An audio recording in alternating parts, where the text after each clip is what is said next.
everyone. Welcome to our first CCR Live Facebook event. I'm Krista. I'll be moderating today's Q&A session, and we're ready to have a good time answering all of your questions. We do have just a few things before we get started.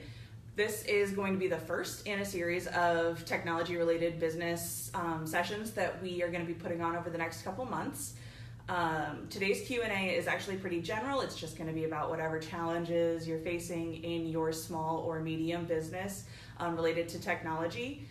And with that, joining me today to answer your burning questions is Elliot. I will go ahead and have you introduce yourself. Hello, I'm Elliot Stern. I am the IT supervisor for the BIT team underneath CCR. I manage the managed services side. Yeah. Awesome. What's next? Okay, if you guys have any questions during our live video, just drop us a comment. We'll answer them as they roll in.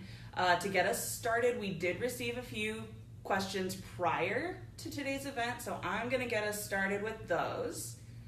The first question came from Jason, and he says, my company's technology currently consists of 5 laptops and a single printer. What do we need to do in order to set up a network and start backing up our data? Okay.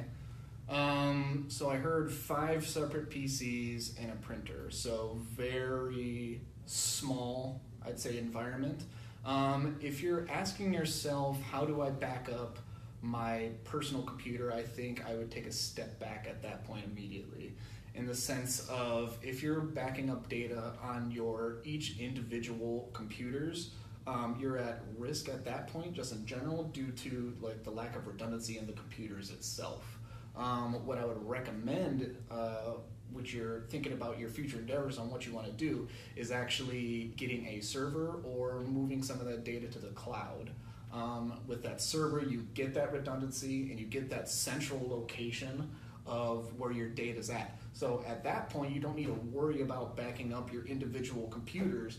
You just back up the server and everybody is collaborating on the same data. Same concept with the cloud as well, if your business is ready for that. A lot of small businesses right now are actually looking into cloud and how that could help them. So those are kind of those options, because you really don't want to be backing up your individual computers. That's just bad practice at that point. Awesome. We have another question from Kevin. And Kevin says, updating our operating systems just isn't a priority for my company. It's expensive and I'm afraid of breaking something that currently works just fine. How important is it that I update to the newest operating system? This one is you kind of have to find a sweet spot. I mean, I'll use the example of Windows 10, since that was obviously the most recent operating system that was released. In my opinion, you don't want to do it immediately. You really don't. You want to give it a year or two, because a lot of issues that you're going to have is your applications that you're running. A lot of applications at the very beginning of when operating systems release, they usually don't work on them because it hasn't been out long enough for the application vendor or software vendor to actually test and make sure that it's working on the new operating system. So you kind of have to, in my opinion, wait a couple of years. And also when operating systems release, they usually release with bugs as well. So just kind of fleshing those out before you actually dive into it. On the other end of that, though, you don't want to wait too long either. Microsoft actually mandates that you upgrade your operating system at some point. The upcoming one that's going to be happening is going to be Windows 7, Server 2008, and Office 2010. In January 2020, Microsoft is actually going to stop supporting those. So if you're out there right now and if you have those, you really need to be thinking about upgrading your operating systems to Windows 10, Server 2012 at minimum, and Office 2013 at minimum. Because the other ones, they're going to go away. And once that happens, it's a security risk for your business. Everybody in the world knows that these are going to go out of date. And that means bad people are going to know that that's going out of date. So there's going to be security flaws inside these systems. So you really want to upgrade before any of this happens. I would say a year or two prior to when it actually happens. Right now, we're about a year and a half out for all these losing support. So right now, I'd be really thinking about upgrading all that stuff. So okay. Here is one that I don't even know the answer to. What is a firewall, and is it a necessity for my business? Okay, I'll start with the second half. Yes, it is a necessity for your business. If you are running a business, you should have a firewall. Now, to answer what is a firewall, we should also ask ourselves what is a router. So, because I think those are kind of misconceptions of like, oh, I have my business, I'll just get a router so I can talk to the internet, I'll be just fine. If you look under the hood, you more than likely will not be fine. At base level, yeah, it may seem that you're fine. So what a router is you have the internet over here and you have your local connection down here, and that router basically hands all the traffic from the internet down to your local network. So you can get internet. That's what it's for. It's for routing internet. Now, but I also did say it moves everything to your local network. There is nothing protecting you from bad things happening. And that's where the firewall comes in. Think of it, kind of like an actual firewall, like a physical firewall for fires. It stops fires from moving. It's essentially stopping the bad stuff from coming in and coming into your network, and also provides more security features inside of your network as well, like content control, as in I don't want my employees going to anything that says guns or something like that. You can block those certain things with a firewall. And there's also UTM features inside of the firewall that just basically get a suite of security stuff. So yes, firewalls are more expensive than routers, absolutely, but I think it's an absolute necessity for any sort of business out there. Are there any tips that you could give to someone who is looking to add a firewall to their network, but like maybe doesn't have a tech person on staff? I would get a tech person. Get a tech person. The ease of use of routers, there's a point that they're there. Like you go get a router at Target or Walmart or whatever, and it's supposed to be plug and play. Hey, I got internet. That's what it's supposed to do.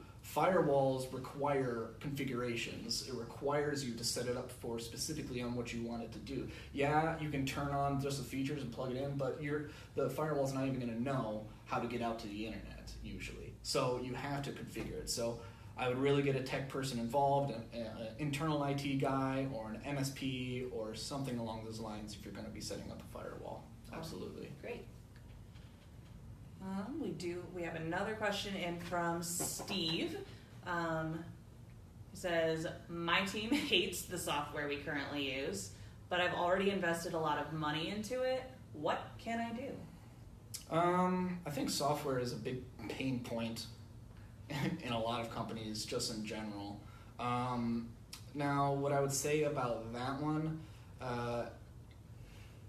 ask yourself, is there a different type of software that I can be using? Like a lot of companies, like they have, like you're required to use this specific piece of software and that's it. So at that, you're kind of stuck with it. So if you hate it, ask those questions. There's something else out there. But if you really want to keep with your software that you have, I would really think about, okay, why do you hate it? What are you doing on your piece of software that like, I'm working, oh, now I'm frustrated. What was that? There could possibly be process change inside of it, or contacting your software vendor as well.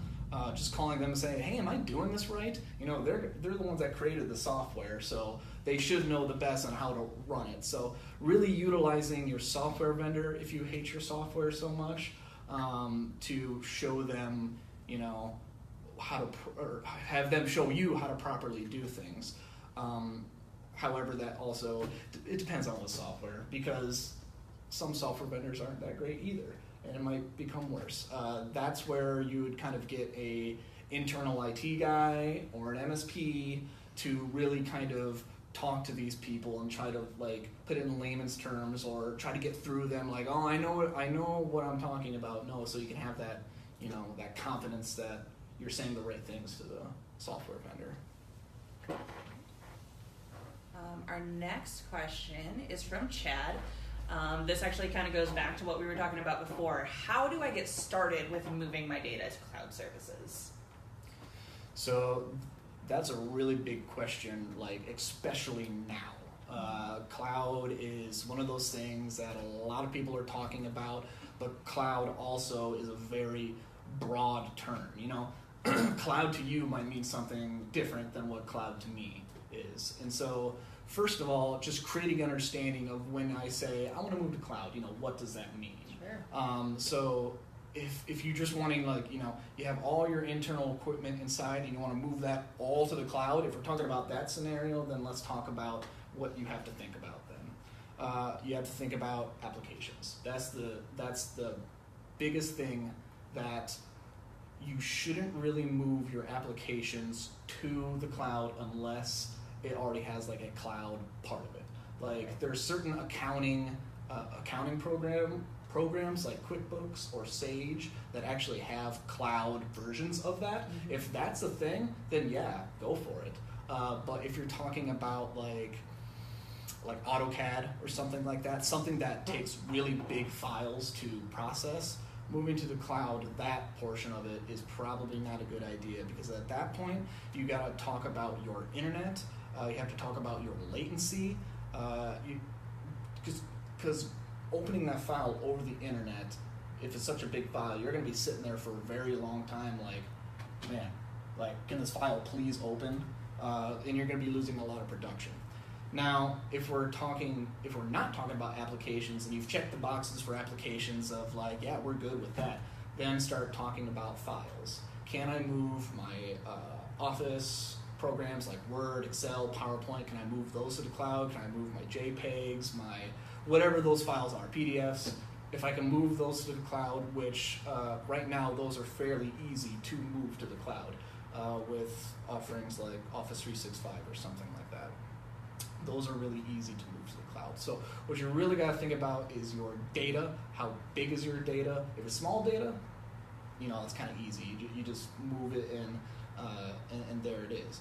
Now, what you're going to be incorporating into this is possibly some slight pain to your business. It's going to be growing pains, because you potentially might be doing things differently than you did before. Instead of it living on your internal server, you're to the cloud, and you have to go here now instead of here. You have to click this instead of that. So those are things to think about. Also, the domain controller, like security policies and stuff like that.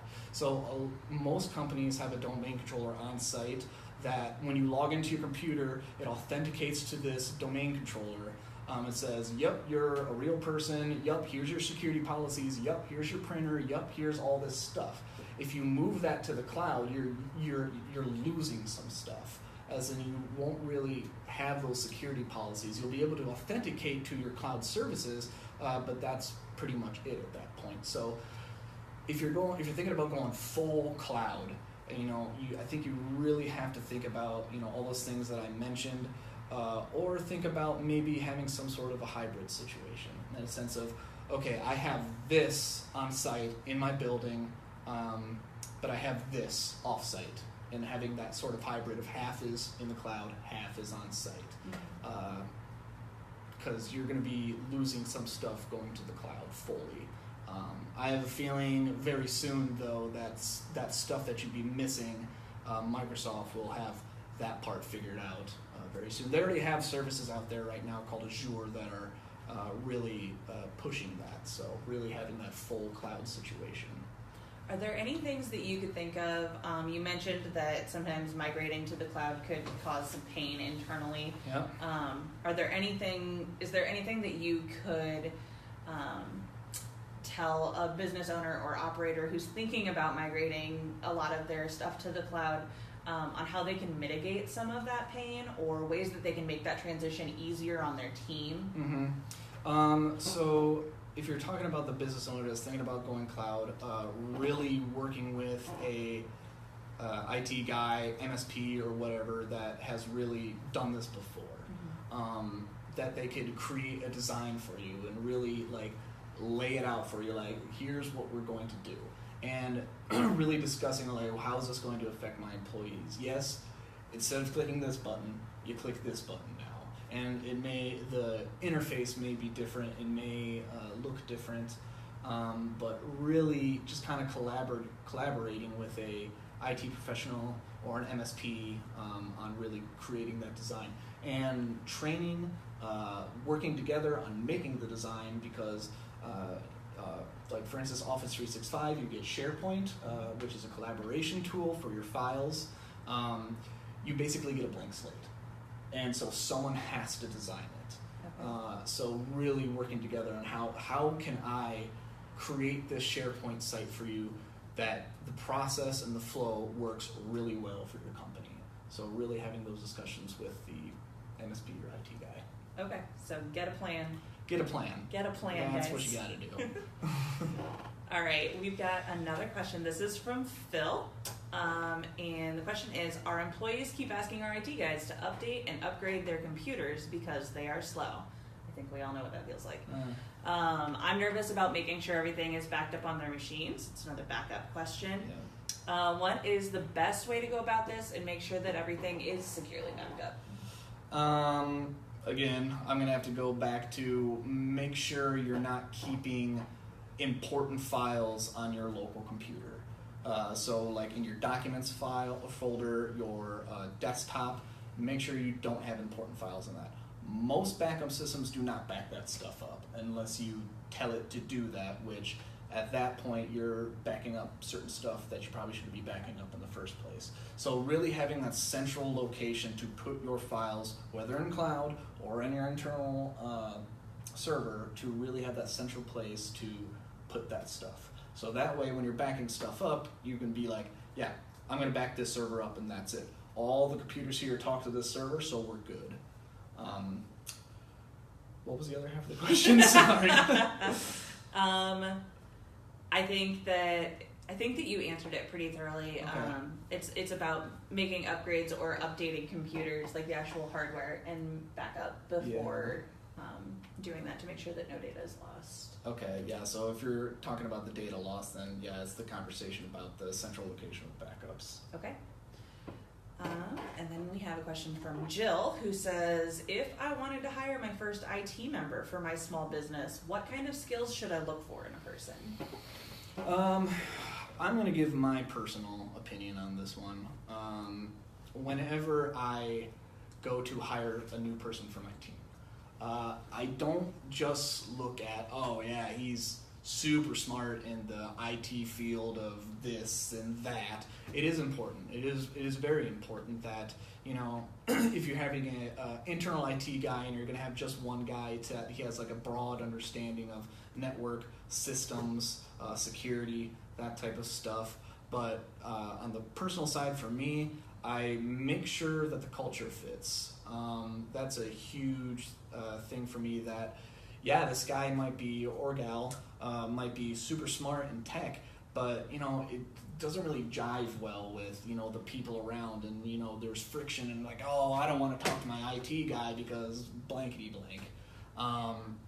So really making sure that the culture fits, because the thing of it is, you can learn tech all day if you want. Like, go on Google, start researching, start looking at stuff, and you can start teaching yourself how to do tech. Like, oh, I have a problem with my Outlook. My Outlook says this specific error. You know, shoot a quick Google that. Yeah, shoot a quick Google and be like, oh, okay. You might not fully understand, you know, the concept or what's under the hood on that, and an IT guy usually will. But if an IT guy can, you know, jive really well with your people and explain it well, in a sense of like it's not over your head, and it's also not being dumbed down enough where it sounds like you're just kind of being a jerk. So, you know, finding that middle ground of, man, this guy works really well and he's very personable. And that's just my take on it. You know, that's what I look at when I'm going to hire another service desk or a sysadmin under my team. Those are the aspects that I look at. So, if you were thinking of, like, let's put ourselves in the position of a small business and they don't have anybody right now, what are the things that they should make sure that this person is going to be comfortable taking on? Well, I think a difficult part of people hiring for IT, if they're hiring internal IT, a difficult part is, I don't know, they may not know what they need. And that could be the problem. This is like, well, I'm looking for an IT guy. Oh, what do you want me to do? Keep on that. We want you to do the ITs. Yeah, see all that IT stuff? Do that. And so that's kind of like the juggle of like, okay, should I look for an internal IT guy for my business, or should I look for an MSP? So an MSP, managed services provider. Managed service. You said that word a lot. I thought I should define it. What that means. So kind of juggling, and I'm not knocking internal IT. Absolutely not. They may be super knowledgeable and they could tell you like what you need to do. But on the MSP side, you've got a team of people. You don't hire just one person. You hire a team of people, and so really all that team coming in, looking at your business and essentially saying, hey, here's what we think would be a really good idea, a really good design for your business. I think this could really help you out, and kind of just talking through that and just working together. And the key point is like you get a team. So if the person you're talking to doesn't know the answer to the thing or the problem that you're having, oh, hey, can you help me on this? You got a guy behind you that can help you, and that's the point. And if you're worried about budget on that type of things too, you could be spending the same amount of money for an internal IT guy to get one guy, or you could spend the same amount of money over an MSP and you get 10 people. So those are some things I would think about as well if you're looking into IT. Okay. Is the MSP aspect. Awesome. That is the end of my list of questions. Do we have any new questions from the thing? All right. Elliot, do you have any other words of wisdom that you would like to share with everyone before we wrap this up? Oh man, wisdom's a crazy word. No, I don't believe so. If you guys have, any sort of pressing issues with your small business or mediums or any business, honestly, if you have, the reason I bring up MSP a lot is because CCR, the BIT department that I'm in, we are an MSP, and so these are things that I see a lot, or these types of questions that show up, and it's our job to really to talk with you guys and really kind of help you and collaborate well, and share a design and work with you, these types of things. So that's what we do. So if these questions are like on your mind, or you don't want to talk about them on a live stream, just give us a call. All right, great. Well, thanks, Elliot, for your time and your expertise. That is pretty much it for us today. We want to thank you for watching. Thank you for sending in your questions. If you have any other questions or topics that you'd like us to cover in a future video, send them our way. You can reach us via Facebook Messenger, via email, marketing@ccr.net. You can reach out to us on our website ccr.net. And don't forget to like our Facebook page to keep updated when we are going to have more events. Thanks. Thank you.